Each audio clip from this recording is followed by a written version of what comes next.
workforce? I'm not so sure. We've got almost 8 million jobs. And I'm gonna play it back for y'all if y'all can hear that. We're getting close to graduation, and are those students prepared for the workforce? I'm not so sure.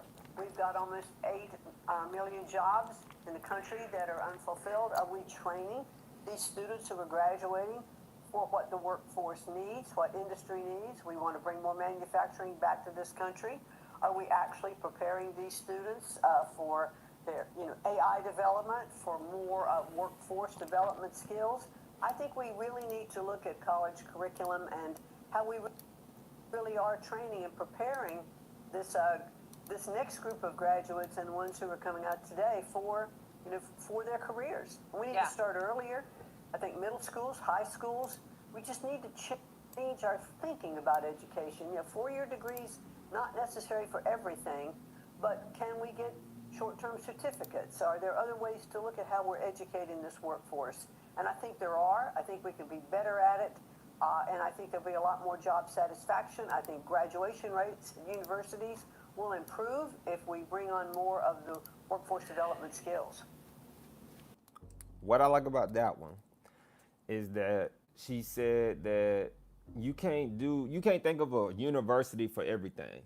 So if you're trying to go to school, my big thing I always say about this, and y'all pass this on when you replay this, the biggest thing I always say is that you have people who want to be teachers, right? My teachers make a lot of money, by the way.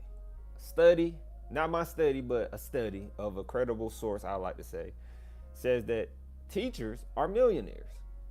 So before you say a teacher doesn't make money, and I met a lot of teachers at my recent job, working at Georgia Tech, a lot of teachers there make a good money. They make a good money.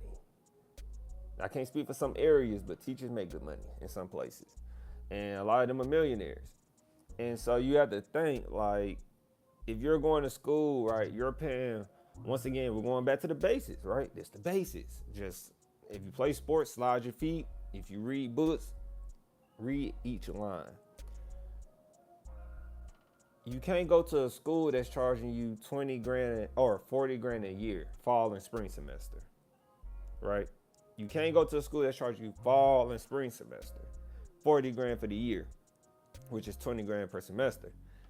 And you're paying 40. So if you do 4 years, of college, hopefully, the average student graduates in 6 years or 5.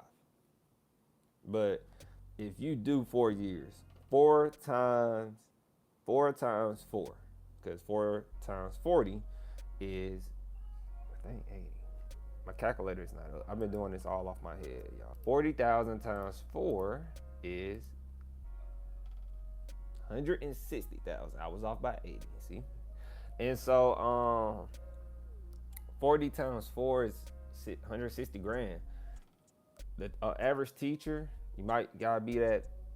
An average teacher is not making 160 grand out the gate.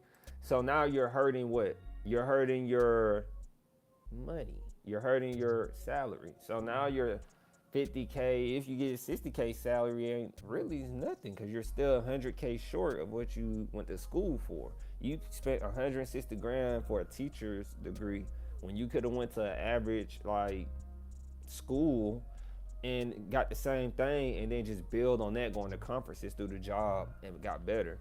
And that's what a lot of people are doing. And Linda right here is speaking on that. Like, you should, look at different routes to college. She's saying, like, get certificates and stuff, but what their whole agenda, the whole Trump administration agenda, first and foremost, is for students to go to a 2-year and get trades, because we want to bring back the Trump administration agenda and what Trump has been speaking on. I listen to him a lot.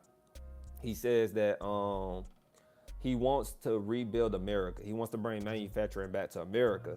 And so one of the ways to start with that is to send people to 2-year colleges so they can go get trade jobs and then work back in manufacturing. Do I see that happening? Maybe. Why? We done.